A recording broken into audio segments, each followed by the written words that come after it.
సాగిపోయిన చెవి తమ్మెలు సరి చేయించుకోవడం ఇవి మేము చాలా రెగ్యులర్గా చేస్తూ ఉంటాము. డైలీ 2-3 కూడా చేస్తూ ఉంటాము. దీనిలో సాధారణంగా చాలామంది క్లయింట్స్ అడిగేది ఏమిటి అంటే, మేడం మీరు గమ్ముతో క్లోజ్ చేస్తారా లేకపోతే సూచర్స్తో క్లోజ్ చేస్తారా అని అడుగుతూ ఉంటారు. ఈ గమ్ముతో క్లోజ్ చేయడము సూచర్తో క్లోజ్ చేయడము అనేది 2 డిఫరెంట్ టెక్నిక్స్. మెయిన్గా ఈ ఆల్రెడీ సాగిపోయిన హోల్ ఏదైతే ఉందో దాన్ని ట్రిమ్ చేయడంలో చాలా మంచి టెక్నిక్ ఉపయోగించాలి. అది కొంచెం మంచి ప్లాస్టిక్ సర్జన్ సెంటర్స్లోనే వాళ్ళు బాగా చేయగలుగుతారు. అంటే ఆల్రెడీ సాగిపోయిన హోలు ఎడ్జెస్ ట్రిమ్ చేసి తర్వాత దాన్ని సూచర్తో కానీ గమ్ముతో కానీ అంటిస్తారనమాట. ఇక్కడ ఆ ట్రిమ్ చేసిన తర్వాత అది చాలా స్కిల్ఫుల్గా ఫైన్ లైన్ వచ్చేటట్లుగా ట్రిమ్ చేయాలి దాన్ని విత్ బ్లేడ్. అది సర్జన్స్ మాత్రమే చేయగలుగుతారు బాగా.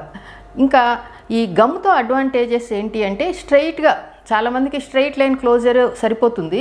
ఆ స్ట్రైట్గా క్లోజ్ చేసినప్పుడు ఈ గమ్ముతో క్లోజ్ చేయడం అనేది చాలా సింపుల్ అండ్ ఫాస్ట్గా అయిపోతుంది. వితిన్ 1 minute అయిపోతుంది అనమాట. తర్వాత దీన్ని సూచర్స్ తీయాల్సిన అవసరం ఉండదు.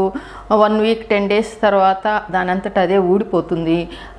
ఈస్థెటికల్కే కూడా బాగానే కనిపిస్తుంది ఆ లైన్ అనేది ఈ సూచర్స్ కాకుండా గమ్ముతో చేసినప్పుడు. నెక్స్ట్ ఈ సూచర్స్ వేయడం అనేది కొంచెం longer procedure. Only surgeons ear lobule రిపేర్లో కొంచెం అనుభవం ఉన్న వాళ్ళు మాత్రమే ఈ సూచరింగ్ చేయగలరు. ఇంకొకటి ఏంటంటే, ఈ ఇయర్ లాబ్యూల్ రిపేర్లో 2 టెక్నిక్స్ ఉంటాయి. ఒకటి స్ట్రైట్ లైన్ క్లోజరు, ఇంకొకటి ఏంటి ఫ్లాప్ టెక్నిక్ అని.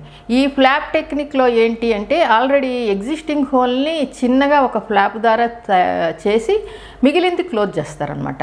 ఈ టెక్నిక్లో మీకు గమ్ యూస్ చేయడం అనేది వీలు పడదు. ఓన్లీ కంపల్సరీ సూచర్స్ ద్వారానే క్లోజ్ చేయాలి. కాబట్టి మీరు ఈ లాబ్యూల్ రిపేర్ చేయించుకోవడము, ఆ హోల్ అనేది సాగిపోయిన హోల్ని రిపేర్ చేయించుకోవడము అనేది మీరు కొంచెం అనుభవం ఉన్న డాక్టర్లు, సీనియర్ డాక్టర్లు ఉన్న సెంటర్స్లో మీరు చేయించుకుంటే వాళ్ళు అప్పటికప్పుడు మీకు ఏ టెక్నిక్ అనేది ఉపయోగపడుతుంది అనే అవన్నీ కూడా ఎక్స్ప్లెయిన్ చేసి ఏ టెక్నిక్ అయినా మీకు చేయగలుగుతారు. అదే మీరు బ్యూటీ పార్లర్స్లో అలాగే చేయించుకున్నారనుకోండి, వాళ్ళు ట్రిమ్మింగ్ చేయడానికి కూడా అంత బాగా చేయలేరు, వాళ్ళకి అనుభవం లేదు కాబట్టి. అలాగే ఒకవేళ సూచర్స్ వేయాల్సి వస్తే కూడా వాళ్ళు చేయడానికి వాళ్ళకి వీలు పడదనమాట. తర్వాత ఈ సర్జికల్ సెంటర్స్లో మీకు ఏ సెప్టిక్ ప్రికాషన్స్ అవన్నీ బాగా పాటిస్తారు కాబట్టి మీకు రిజల్ట్స్ అనేవి బాగా ఉంటాయి.